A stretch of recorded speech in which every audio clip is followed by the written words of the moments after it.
Está aqui nesta noite. Enquanto você localiza o texto bíblico, eu quero externar minha gratidão a Deus por esta tão honrosa oportunidade de poder estar aqui mais uma vez para juntos servirmos ao Senhor. E na oportunidade de hoje, na exposição de sua bendita e poderosa palavra. Eu quero ser grato a Deus pela liderança do conjunto MRA. Deus abençoe nosso irmão Edivan. Deus abençoe a vida do presbítero José Filho, nosso vereador, que nos fez o convite. Muito obrigado. Deus abençoe a vida do pastor Andrei, do pastor Edmilson, meus amigos. Eu fico muito feliz de ter os senhores aqui nesta noite, para juntos nós adorarmos ao Senhor Jesus.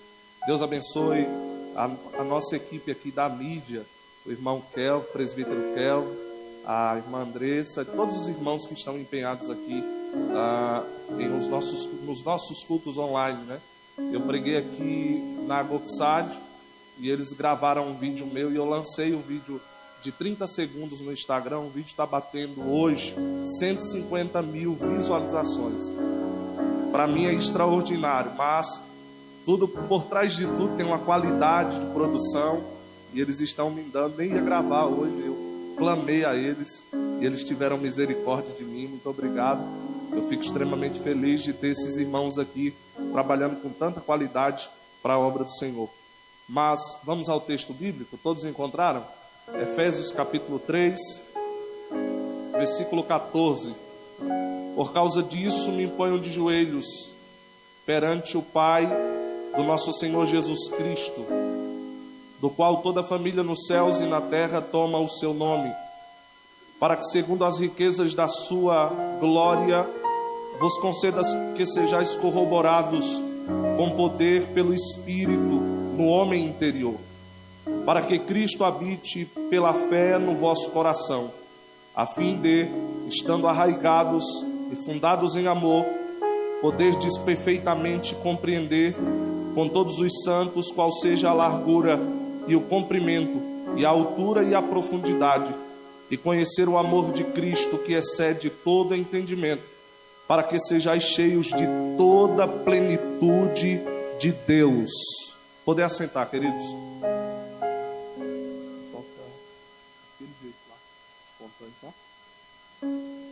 O apóstolo Paulo escreveu esta tão importante epístola. A propósito, ele está instruindo a igreja do Senhor Jesus a respeito de algumas doutrinas da fé cristã. Sem sombra de dúvidas, a epístola aos Efésios é uma das epístolas mais conhecidas por todos nós. Afinal de contas, quando se trata de batalha espiritual, esta epístola está cheia de instruções e advertências neste quesito. O apóstolo Paulo fundou esta igreja, pregou o evangelho em Éfeso. Eu costumo dizer que a igreja de Éfeso era uma igreja privilegiada. Teve um dos melhores pastores, um dos melhores teólogos, ensinando no púlpito daquela igreja. Se não bastasse, no final do período em que esta igreja estava vivendo, porque depois ela passa por um período de transição gravíssimo, e acontece que chegamos ao fim desta igreja localizada na região da Ásia Menor. Jesus direcionou uma mensagem através de João para esta igreja. Não basta ter o privilégio de ser pastoreada por Paulo, eles tiveram o privilégio de receber uma carta que veio diretamente de Cristo para a vida daqueles irmãos. Mas o que me chama a atenção de tudo que Paulo escreve é que no capítulo de número 3, Paulo registra algo que não é comum haver registros a respeito do que Paulo vai escrever. Nós costumamos postar, comentar, publicar aquilo que traz mídia, aquilo que traz likes. Geralmente as pessoas gostam de ver o resultado de uma vida, mas dificilmente querem entender o processo desta vida. O fato é que Paulo vai fazer o registro de sua oração. No capítulo de número 3, a partir do versículo de número 14, Paulo registra a sua oração. Como eu disse, nós registramos tudo, menos a nossa oração. Talvez os registros de oração não existem entre nós, é porque a oração já se tornou algo distante da realidade de alguns cristãos pós-modernos. Não é mais parte da nossa vida cristã estarmos diante de Deus em oração.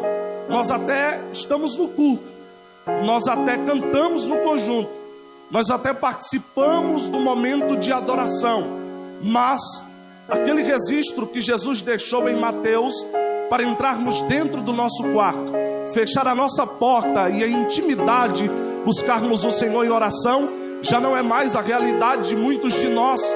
É por isso que isso se tornou escasso nos dias de hoje.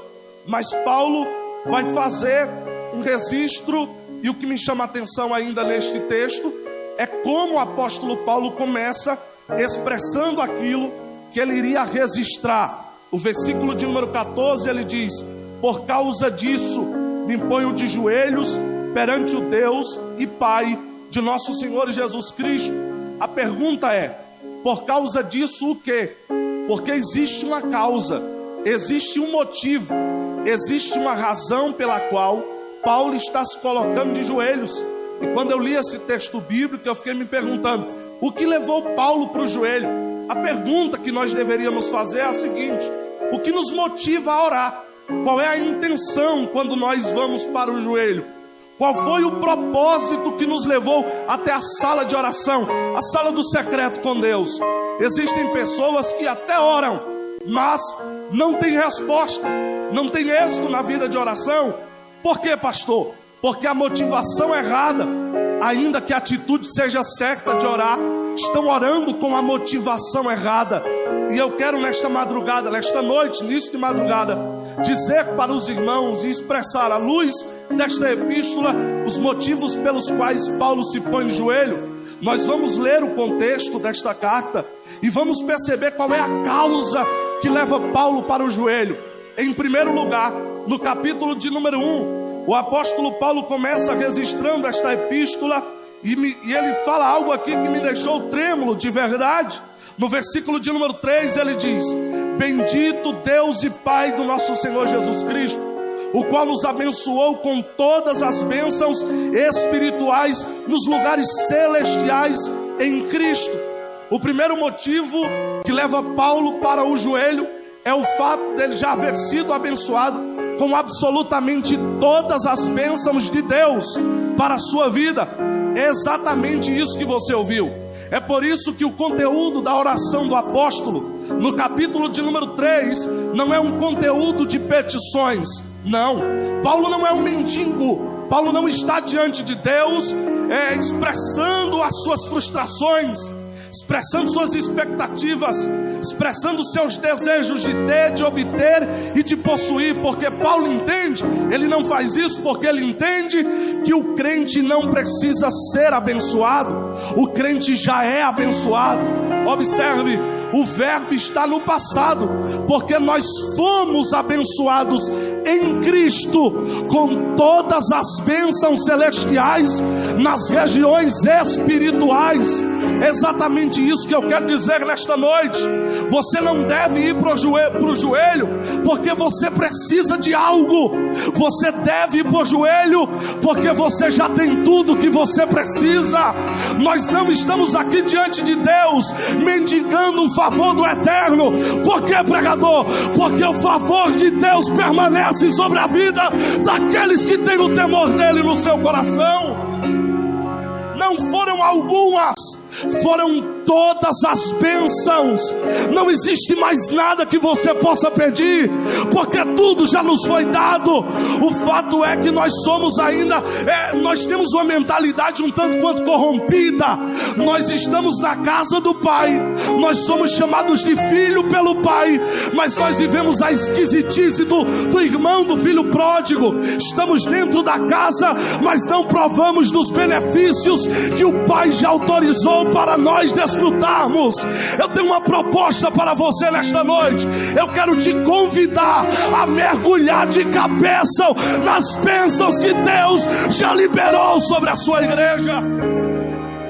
Aí você vai parar de andar cabisbaixo, triste. Não, porque eu não tenho. porque parece que Deus não foi tão bom para mim. Não, é porque você está dentro da casa do Pai, você só não consegue enxergar a dimensão e a proporção das bênçãos que Ele já deliberou sobre as nossas vidas. Paulo vai para o joelho, porque ele já recebeu tudo que ele poderia receber. Segundo lugar, Paulo se põe de joelhos por causa da nossa eleição em Cristo Jesus. O capítulo de número 1, versículo de número 14, Paulo fala a respeito da nossa eleição.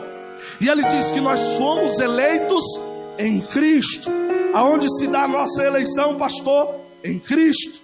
Mas é interessante, porque nós sabemos, e aqueles que entendem um pouquinho de política como bom cidadão sabem, que no pleito eleitoral é eleito o candidato que tem mais votos. O candidato mais votado vai representar o povo na Câmara, ele vai representar o povo no poder público. É assim que funciona. Mas a pergunta é: como se deu a nossa eleição? Porque eu tenho plena convicção que muitos que estão aqui hoje, ninguém dava um voto de confiança em você, convenhamos. As pessoas olhavam para você e diziam assim: eu não ponho minha mão no fogo por causa de fulano.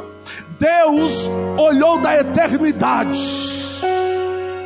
antes de você existir, e Ele já havia dito: eu irei depositar um voto de confiança nele, eu irei depositar um voto de confiança nela.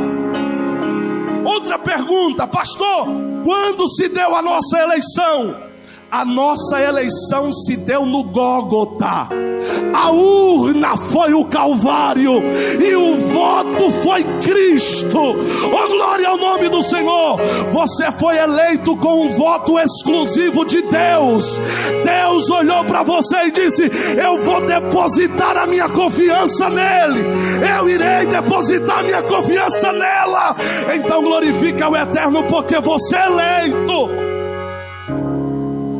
Que me leva para o joelho é saber que eu não recebia, eu não tinha possibilidade de ser eleito nem para ser porteiro de cemitério.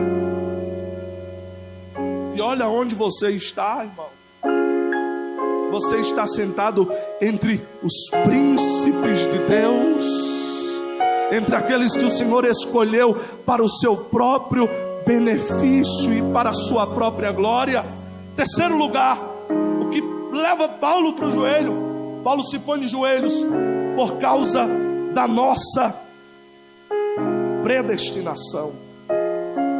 E aqui é outro problema. Talvez alguém pense assim: misericórdia, uma vigília vai falar sobre calvinismo e arminianismo. Não, eu costumo dizer que no púlpito da igreja a gente não traz as espinhas do peixe, a gente só traz a carne do peixe para o povo saborear, certo? Mas vamos entender aqui o que é predestinação.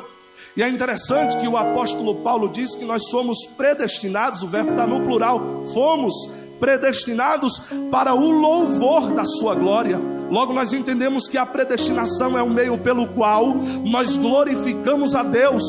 Sim, mas a pergunta é: como entender de forma tão simples predestinação? Eu vou te explicar. Se você sair daqui e for lá no aeroporto de Brasília e comprar uma viagem para São Paulo, Brasília, São Paulo, Guarulhos, você vai estar com cartão de embarque na mão. Logo você vai pegar aquele cartão de embarque e lá vai ter um destino pré-determinado. Para onde você vai? São Paulo. Você entra dentro da aeronave e a aeronave vai direto para São Paulo. Se você disser assim: não, eu quero ficar no meio do caminho, eu quero cair num caminho deserto aqui, você vai ter que pular da aeronave. Então o que é predestinação, pastor? Predestinação é entrar no avião chamado Cristo e ter um destino determinado chamado céu. O fato é que muitas pessoas decidem no meio do trajeto pular do avião, dar cabo de sua vida. Mas aqueles que têm um destino pré-estabelecido pelo céu, eles irão chegar na glória, aonde o Senhor já determinou a sua chegada. Deixa eu dar um conselho nesta noite: não pare no meio do caminho, não deixe as turbulências do percurso te atribular, porque quem sustenta este barco é Deus, quem sustenta esta aeronave é o céu, e nós estamos debaixo da bênção do Senhor. Paulo se põe de joelhos, porque nós somos predestinados. Quarto lugar, Paulo se põe de joelhos por causa da nossa redenção. Ele vai dizer ainda no capítulo de número 1, que nós fomos predestinados, e atrelado à bênção da predestinação está a redenção. Mas pastor, o que é redenção? Redenção, a ideia de redenção é ter uma dívida paga, ter uma dívida quitada. Um grande exemplo de redenção e de dívida paga é aquele episódio que Jesus está na casa de Simão, o fariseu, e a Bíblia diz que Jesus senta na mesa do fariseu, e de repente chega uma mulher e começa a ungir os pés de Jesus e secar os pés de Jesus com os cabelos. As irmãs sabem que é impossível secar óleo com o cabelo. No mínimo, no máximo, o cabelo vai ficar extremamente oleoso, o óleo vai grudar e não vai fazer absolutamente nada. O fato é que aquela mulher não queria enxugar os pés de Jesus, aquela mulher queria tempo aos pés de Jesus. É uma diferença hoje que nós queremos enxugar os pés para ir logo embora, mas aqueles que querem ter intimidade com Jesus, eles ficam perto, acariciando o mestre, dando abraços no mestre, beijando o mestre, dizendo: o lugar mais alto que eu posso chegar, eu já cheguei, que é aos pés do Senhor da glória. É o lugar mais alto que o crente pode chegar. Aí Simão, o teólogo, o estudioso, o doutor, olha para Jesus. Ele não falou palavras, mas na sua mente ele disse assim: se esse aí fosse profeta, ele sabia muito bem quem é essa mulher. Jesus, na sua onisciência, disse: Simão, eu tenho uma coisa para te dizer, porque Jesus sabia na mente de Simão o que ele havia falado. Ele sonda e conhece, queridos, os nossos pensamentos, sim ou não? Ele conhece. Quando Jesus tem algo para falar para alguém, é diferente de mim, diferente de você. Às vezes a gente quer falar algo e faz um arrodeio, cria uma situação para poder falar aquilo que tanto queríamos, mas Jesus vai logo direto ao ponto. Ele disse: eu tenho uma coisinha para te dizer. Eu vou parafrasear o que Jesus disse. Existiam dois homens, e ambos os homens estavam endividados. Um deles tinha uma dívida de 10 mil reais, o outro tinha uma dívida de 1.000 reais. O credor para quem eles deviam perdoou a ambos. E Jesus faz uma pergunta, porque é o efeito da retórica. Jesus pega ele em uma saia justa e diz assim: de ambos que foram perdoados, qual dos dois é mais grato? Simão, entendido, olhou para Jesus e disse: óbvio, aquele que mais foi perdoado. Jesus olhou para ele e disse: é esta situação que está acontecendo aqui. Sabe por que quando eu cheguei na sua casa você não me ofereceu água para lavar os pés? Sabe por que você não me saudou com o ósculo santo? Sabe por que você não ungiu a minha cabeça? É porque você foi pouco perdoado, ou pelo menos na sua mente você era menos digno de perdão. Mas esta mulher está aqui banhando os meus pés com lágrimas, porque a dívida dela era alta demais, e ela está nos meus pés em gratidão a tudo que lhe foi perdoado. Eu quero te fazer uma pergunta, irmão: qual era o tamanho da tua dívida? Porque se você souber o tamanho da sua dívida, irmão, esse lugar aqui ficaria pequeno para você adorar a Deus. Oh, glória ao nome de Jesus. Então nós temos aqui um princípio de redenção: dívida paga.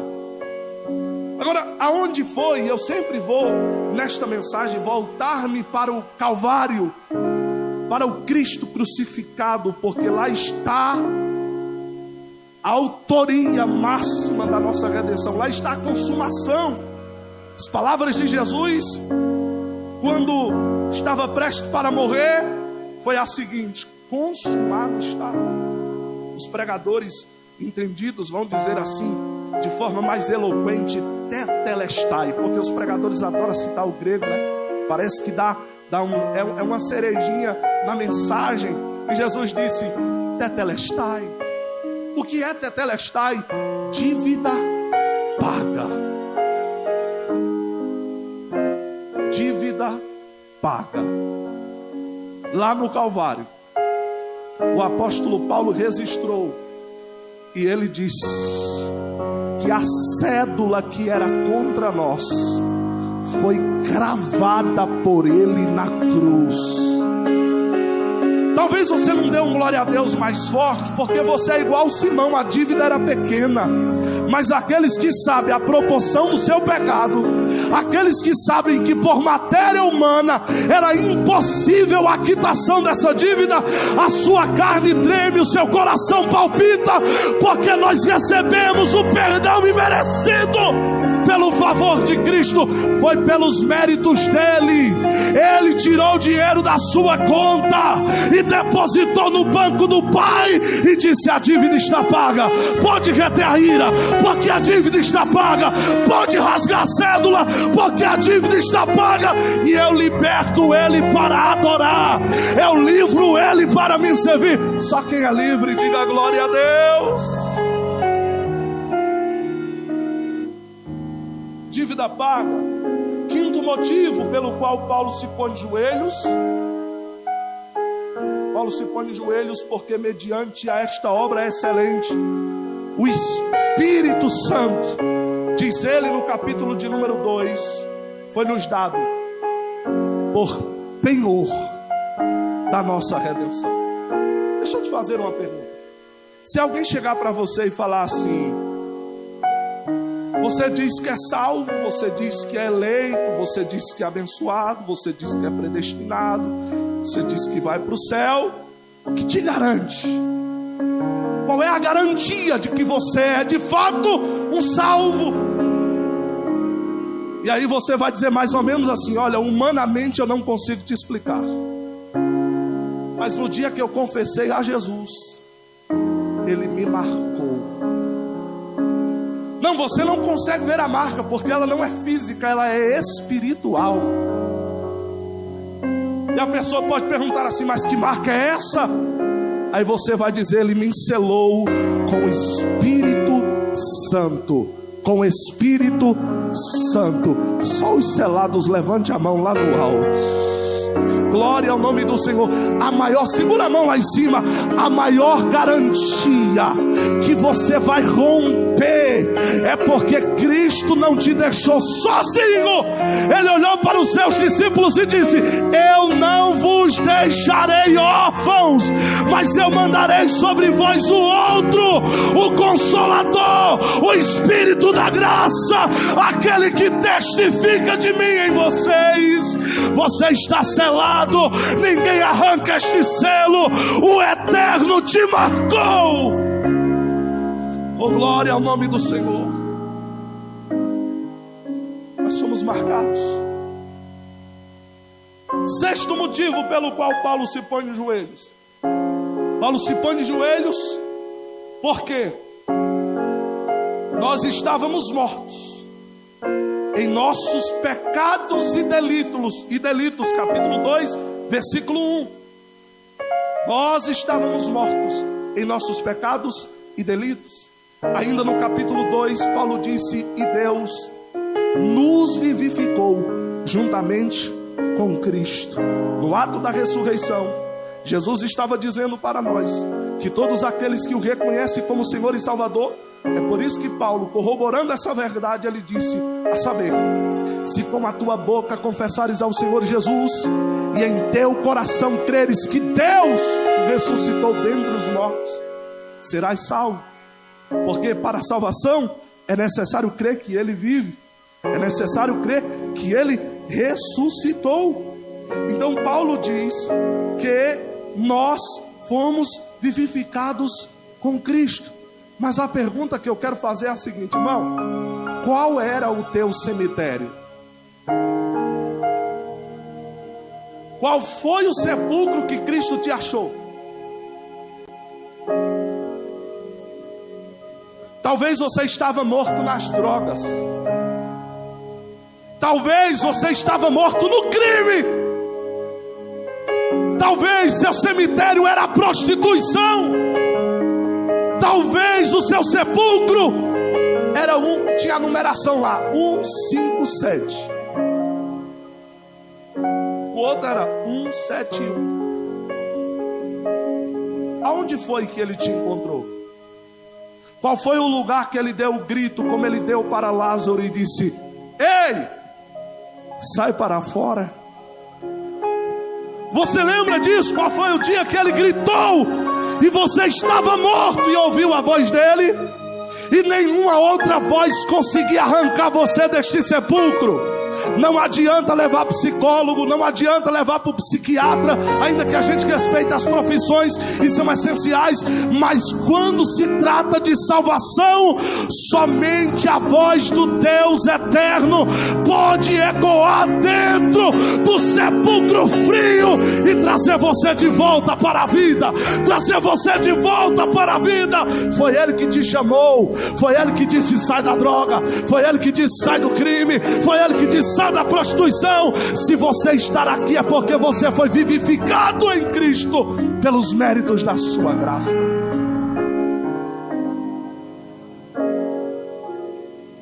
Sétimo lugar, Paulo se põe de joelhos porque o muro de separação foi quebrado. Os irmãos sabem que somente os judeus, entre aspas, tinham acesso a Deus.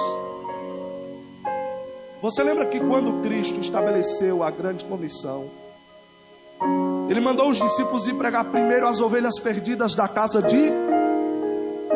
No diálogo com a mulher, os irmãos estão lendo pouca Bíblia, é por isso que não responderam. No diálogo da mulher samaritana, ela disse: porque os judeus dizem...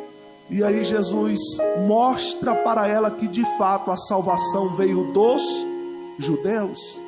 Quando Jesus fala para os seus discípulos pregarem, receber poder e pregar, Ele diz: preguem na Judeia, em Samaria e até os confins da terra. Ele está mostrando a universalidade da graça.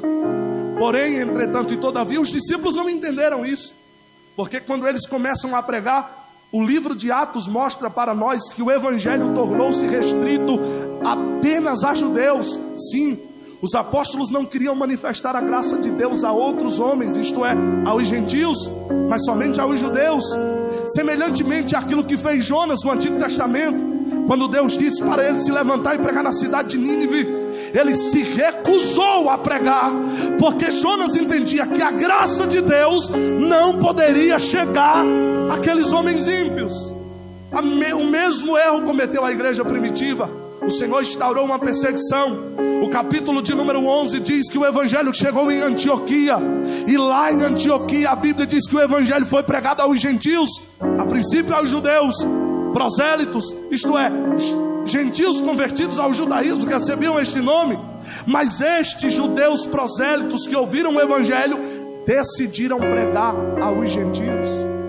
O evangelho explode em Antioquia e é fundada ali uma igreja, e talvez a maior igreja do período da história relatada no livro de Atos dos Apóstolos. A porta da graça se abre aos gentios. Só que foi falta de entendimento dos discípulos. Por que, pregador? Porque Jesus já havia aberto a porta muito antes. Jesus já havia deliberado a sua graça sobre todos. Quando se deu isso? Vamos lá para o Gólgota de novo. Jesus está dando grito da dívida paga. Quando Jesus expira, quando Jesus toma o seu corpo na cruz, a Bíblia diz que o véu do templo se rasgou de alto a baixo. Por que o véu do templo se rasgou?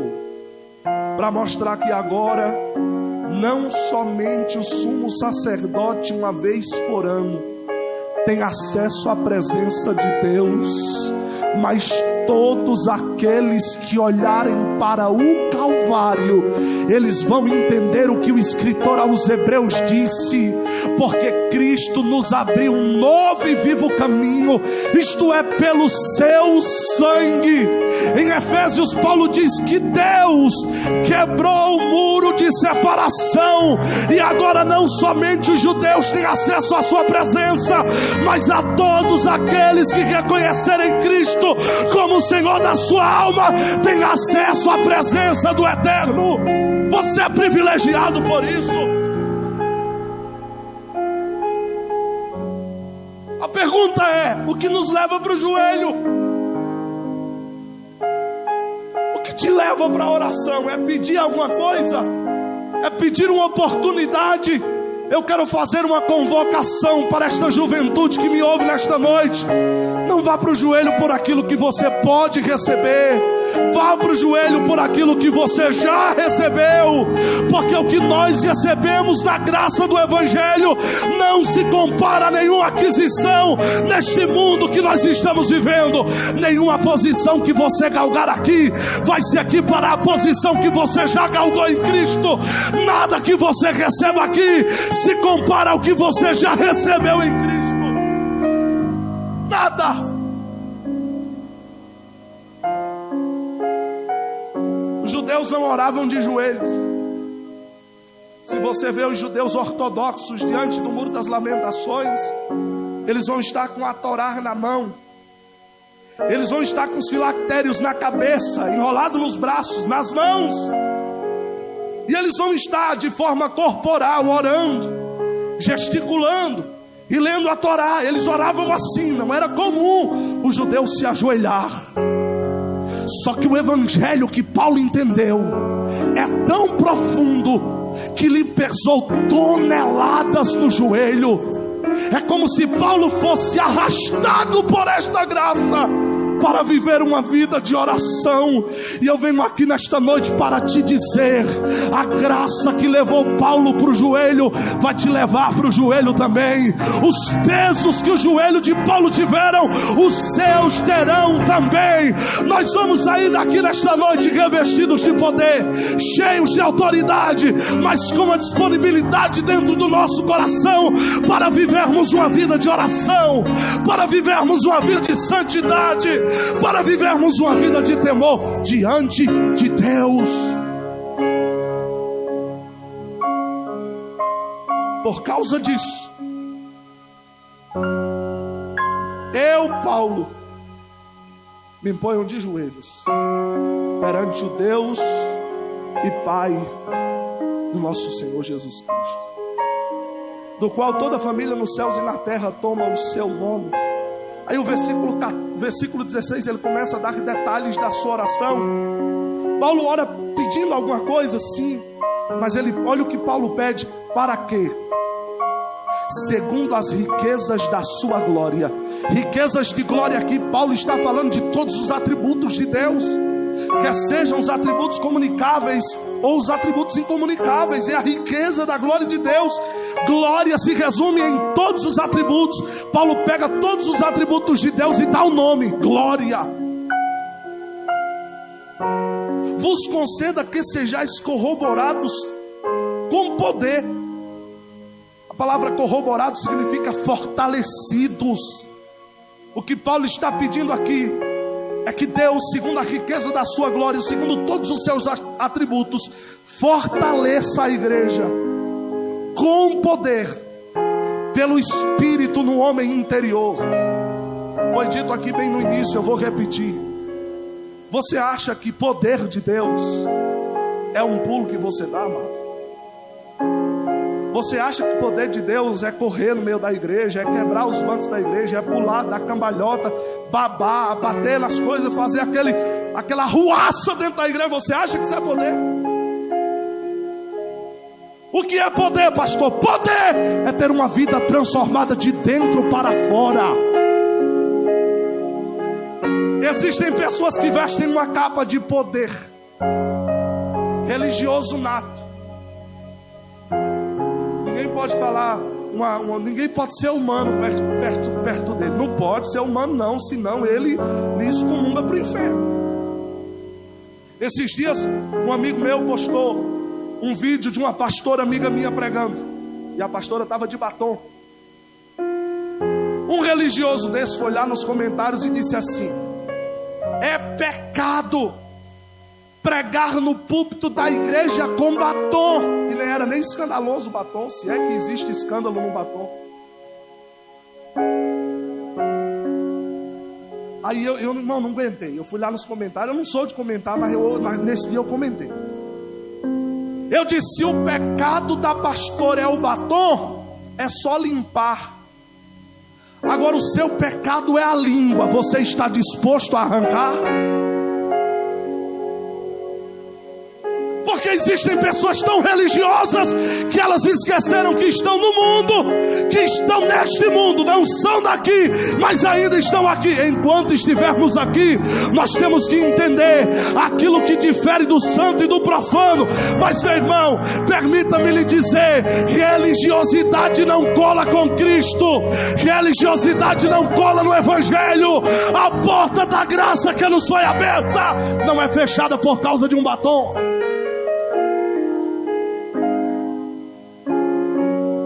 Batom não pode, que é pecado.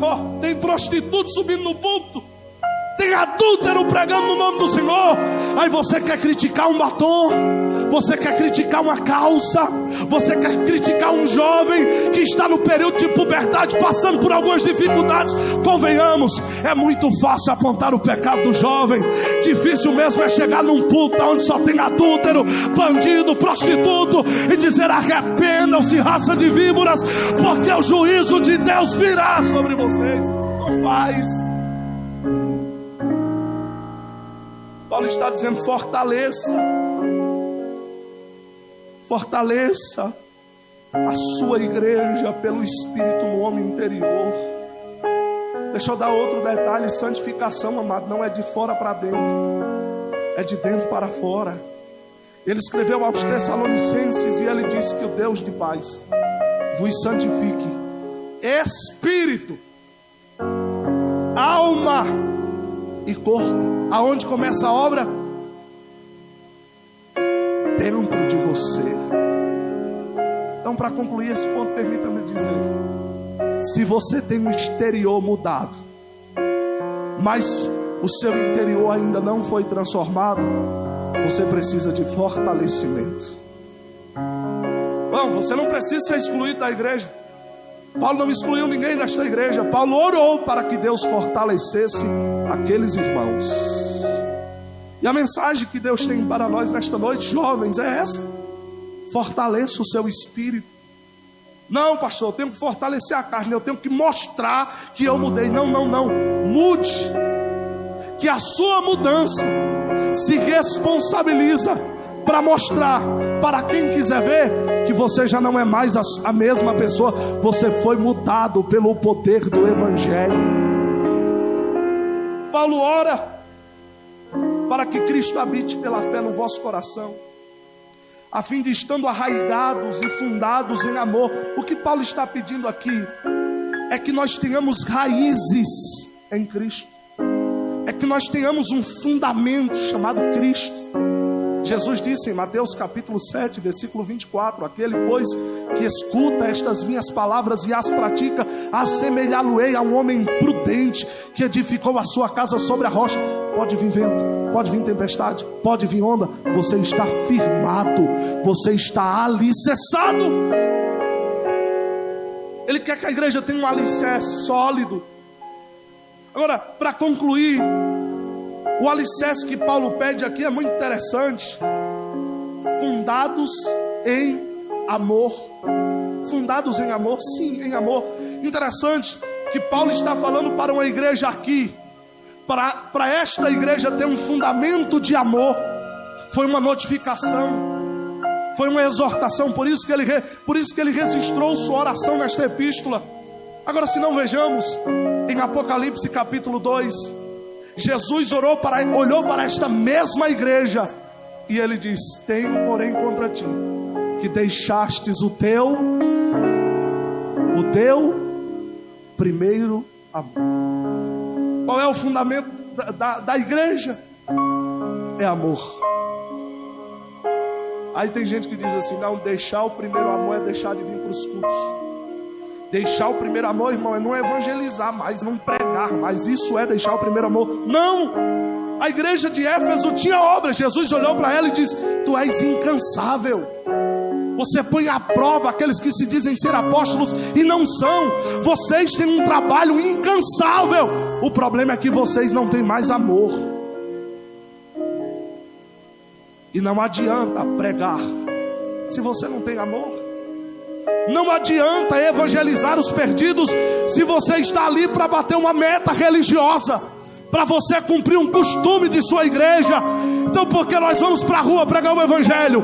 É por amor aos perdidos, para que Cristo ame a alma deles, assim como amou a nossa, e resgate eles da vossa vã maneira de viver, e os transporte para este reino de luz, para este reino de glória. E Paulo conclui este capítulo, ou esta perícope, dizendo: porque somente assim nós vamos entender a altura, a profundidade, a largura do conhecimento e da plenitude de Deus. Quer conhecer a Deus, irmão? Ame. Quer dizer ser uma pessoa íntima de Deus? Ame. A igreja precisa amar, nós precisamos amar mais. Fique de pé comigo. Nós precisamos ter amor. Nós temos muito fogo, muitas línguas estranhas, muita profecia. Isso não é ruim.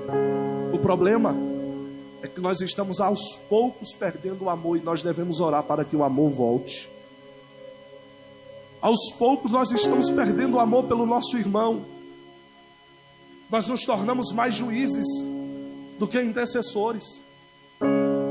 Aprendemos muito a condenar as pessoas. Eu queria convidar a Késia, os irmãos do Conjunto MRA, para me ajudar aqui, cantarem o hino, e nós vamos fazer uma oração.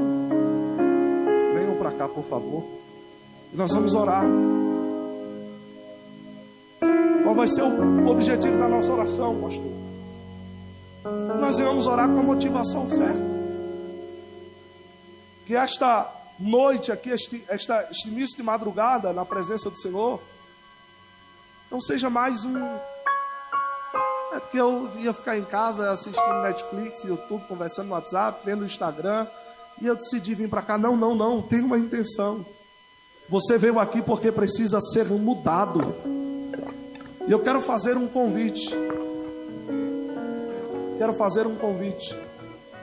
Eu sei que tem pessoas aqui precisando ser fortalecidas.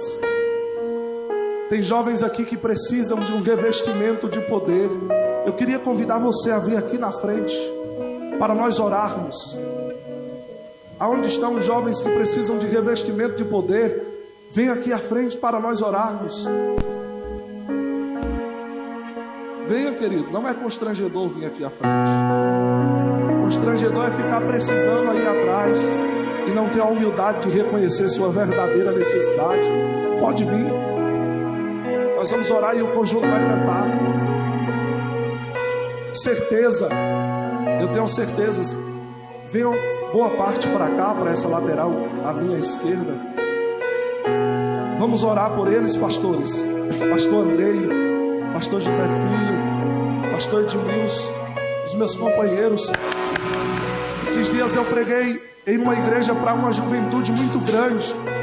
Talvez o número de jovens que tinha naquela igreja é o número de jovens que tem aqui hoje. E Jesus batizou jovens no Espírito Santo. Eu não tinha mais visto isso. Jesus revestiu jovens de poder. Eu não tinha mais visto isso, porque não tem sido comum nos nossos cultos.